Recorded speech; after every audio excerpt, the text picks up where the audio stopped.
Greetings, punks, goths, metalheads, herberts, herbetters, Martians and subterranean folk. How you all doing? My name's John and this is the Health Anarchist channel. Well, today we're going to have a story time video because stories are really cool. And if you think about it, throughout human history, storytelling, passing on information has been a big part of human culture. So in subcultures, I think it's especially important because subcultures are like a tribe and it's like passing on the history of the tribe. So we'll have a bit of story time. So for today's video, we're going to be going way back in time to the 1980s, to when I was a young guy at 16 years old.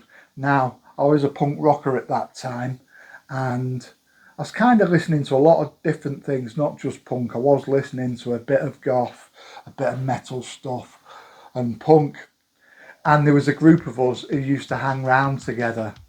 And there was like me, who was into punk, and then there's a couple of my mates who are into metal.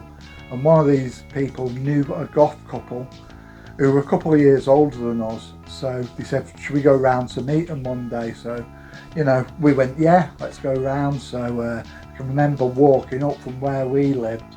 It was a few miles to where they lived. So we walked up along this canal and, you know, it was quite a nice walk up there. And we called round and it was unusual at the time because they were about 18, 19. And they had their own house, they were renting their own house now. Looking back now, I think they were probably students, but it's such a long time ago. And anyway, we went in to meet them and I was quite awkward at that time. I was like into punk stuff and I had like a green mohawk at the time. And it was that spraying colour that washes out. It wasn't like proper bleached and dyed. I was only a young kid, but there you go. Anyway, we go round to this goth couple's house and they were really nice and accepting with us, and particularly with me. At that time I was getting a really bad time at home for being different and being a punk and from society in general. And although the vast majority of alternative people are okay, there were some people who were arseholes basically. It wasn't a lot, I'd say maybe one in 50 people was a bit of an arsehole. And when I say that, they just wasn't very nice to us younger alternative people. But saying that, they were probably problem people in any way, even if they weren't alternative. Wherever they were in life, they were probably problematic in some way. So yeah, about 1 in 50 people, and that's a tiny minority. So anyway, it was a breath of fresh air. This goth couple, they were playing us all the sort of music they listened to, and they played a little bit of punk as well. I think they were just being friendly and inclusive. They played a bit of Dead Kennedys and a bit of The Damned, and I did like quite a lot of the goth stuff that they were playing. And one of the bands in particular I liked, Alien Sex Fiends, and they actually gave me an Alien Sex Fiends record, which they had a double of. Someone had bought them another one as a gift, and you know, they had 2 copies and they were so kind they gave me 1 copy. And even to this day I go back and I say, I think the reason I got into goth later in life is because the seeds were set that I thought, you know, I associated goths with, you know, good positive people, and I think that's probably why I am like I am now. I can remember meeting them a few times, and I think we went out with them a couple of times as well to a club in Manchester that played all sorts of stuff. They played quite a lot of alternative and goth stuff. That was the Ritz on a Monday night. In fact, I think that might have been the first time I went to the Ritz on the Monday night. At the time it was £1 in and you got a free drink ticket when you went in. The message I got from these people, even though they were into goth and I was into punk, it was really encouraging that I was different, and they were really accepting, you know, and kind to me. And at that age, when I was getting so much negativity from home and from society in general, it was really nice and it really stuck with me that. And they were like, showing me how to crimp my hair and stuff like that, which I'd never done before. So yeah, that was my first encounter with goths. So yeah, that was cool. So that was a really nice memory I have of meeting goth people in the 80s. And I think one of the other memories I have from that time is I can remember we was in the last year of school, and there was a few of us friends. A couple of them were mainly into rock. They were female, and they'd been going out to this alternative club for a while. And they said, "Why don't you come with us?" And surprisingly, at 16, I got in, and the club was called the Banshee, and it absolutely blew my mind. They were all more into the rock stuff upstairs, like American rock, and I was just fascinated downstairs. It was punk, but mainly goth, and that stuck with me as well, that memory. And it was such an accepting alternative place, and it was like a little tiny island of sanctuary at the time, when people were quite harsh and negative to anything different or alternative at the time. So that was a nice memory as well. And these sort of memories, they stay with you. So another memory of the time of meeting goth people. So in the UK, there's a chain of music shops called HMV. There still is some of them, but not as many. But at the time, I think it was about 1988, I remember going there one Saturday. And like you do at that age, I was sifting through the vinyl albums looking for the punk stuff or alternative stuff. Because like I say, I was listening to a lot of different sort of alternative things at the time. I was kind of finding my way and finding what stuck. And I guess a lot of us do it that age. But anyway, I was looking through. I was sort of in my very naive punk clothes and my hairspray, green hairspray mohawk. And I was sifting through the albums, and I noticed next to me I could see these hands sifting through the LPs, and they were wearing like black fishnet gloves. I looked next to me, and this really unusual goth girl. She's maybe a year or two older than me, and I can remember the strong smell of patchouli, and that's always stuck with me. And I was kind of fascinated. I thought she was really beautiful, but I also thought she looked really weird and a bit spooky, if I'm honest. So it's a kind of weird fascination. So I think that stuck with me as well, and it was a positive. And it was just one of those early memories that have stayed with me.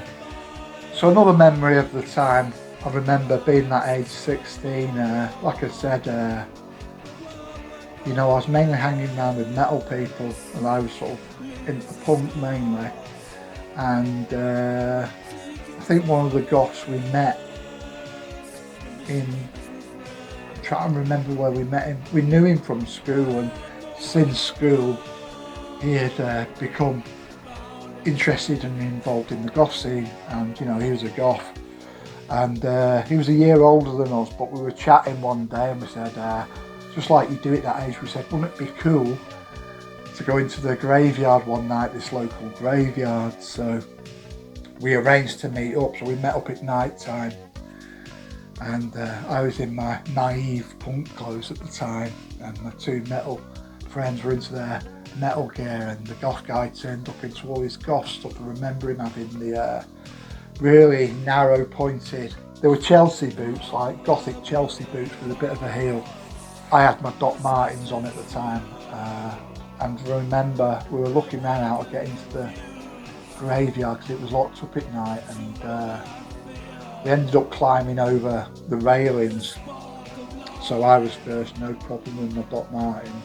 My two metal mates followed, and then the goth guy come over last, and he kind of got stuck a bit, and we sort of helped him down, but the heel of his Chelsea boots, one of them had come off. It got caught on the railings, and I remember at the time we were laughing. The rest of us were laughing, A bit mean really, but at that age you are a little bit meaner, I guess, and not as mature. But anyway, we got into the graveyard, my goth friends sort of hobbling along with one heel missing. And we enjoyed it. We thought it was going to be really scary and exciting, but when we got there it was just really nice and peaceful. And I can remember we had a chat there and I just thought this is actually really nice, instead of being the scary, exciting thing we thought it would be. I think that stuck with me as well. I think I still do like graveyards as being quiet, peaceful places, as you'll have seen on my videos. So yeah, that was a cool memory. So I've got a couple of little stories left. One of the stories was another goth that I met at the time, and this goth was quite a bit older than us, and she hung around with some of the rock friends of mine, the ones who took us to the alternative club for the first time. Pardon me.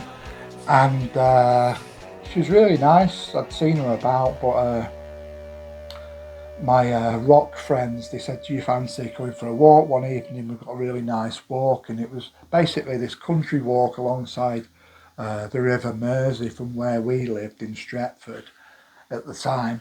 And we walked to a place called Chorlton, and there's a pub called the Horse and Jockey, and we all sat outside there in the summer. But it was such a lovely walk, and you know, we were all alternative people, and there was a little bunch of us, and it's just really nice. There's something really nice about hanging around people who are alternative, or people from the same or similar tribes.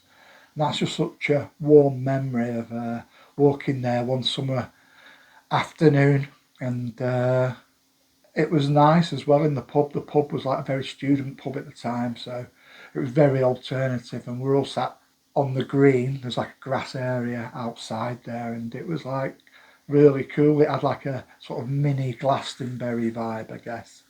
That was a nice memory. And one of the other memories of first meeting goths was when we was in a club one night. We were all really young when we first went to clubs. We were underage. And we met this guy, and he's like quite a bit older than us. So say we were 17 at this time. This guy was at least 10 years older than us. So he must have been one of the original like proto goths, you know, from when it first started. And he was wearing like a cavalier hat from the English Civil War, but black, and he had his goth outfit on. And he had like a bandolier, but instead of ammunition, he had like little metal, I think they were pewter wine goblets hanging from it. Anyway, one of my friends was quite outgoing at the time, so he started chatting to him, and he come over and he's talking. He's a really nice guy. I can only describe him as a gentleman, really. He's a proper gentleman, and we were quite uncouth teenagers at the time, and he was really nice with us. And I always remember things like that. You always remember the people who are kind to you. And my friend was asking him why he had all these goblets, and he was like going on to us saying, well, all these plastic glasses they serve in clubs, they're garbage, they're crap, aren't they? Your drink tastes crap out of a plastic glass, doesn't it? So he used to carry these goblets around so he could drink out of a proper wine goblet rather than the cheap plastic they were serving in the clubs. And he was carrying a few around, and he offered us a drink out of the goblet, so you know, he took a couple of them off, and we were drinking it, and comparing that to how better it was drinking from plastic. But one thing I do remember at the time, one of my friends was looking for love that night. He was like looking to meet a female, and he was saying to this older goth guy, what's your advice? He goes, I can't meet any women, no one wants to talk to me. And this older goth guy was like, it's easy, it's the easiest thing in the world to just go up to them and talk to them. So my friend goes, all right, cheers. Anyway, at the end of the night, we was outside the club, and the goth guy had said he was looking for a romantic encounter with a woman earlier in the night, and we saw him stood on his own waiting to get a taxi home. And my friend went up to him and he goes, I thought it was the easiest thing in the world to go up to a woman and talk to them. And he just looked rather drunk and too drunk to care, really. Bit mean of my friend to do that, but you know, it is a bit funny as well. But yeah, I remember him as being a real gentleman and really nice guy. Anyway, I hope you're enjoying this indoor video today. We've got Storm Lillian today outside, so it's very, very windy, and it'd be hard to film with so much wind. You know what it's like on microphones with wind sound, but I wanted to do a story video anyway. So I hope you're enjoying it. If you do enjoy this video, please don't forget to give us a like and a subscribe. It really helps this channel a lot, and I really appreciate it. So, bit of an update on this music art project I'm doing. It's just a little project with a few songs, and there's going to be art with it as well. I'm pleased to say it's going really well. It's almost complete now. We've just got a few little bits to finish. The vocals are finished and mixed, and we've just got a little bit more to do on it, so that should be out very soon, hopefully. So I think I'm going to wrap this video up in a moment. So thanks for watching, and until the next video, don't forget, be different, stay weird, and stay free. Bye.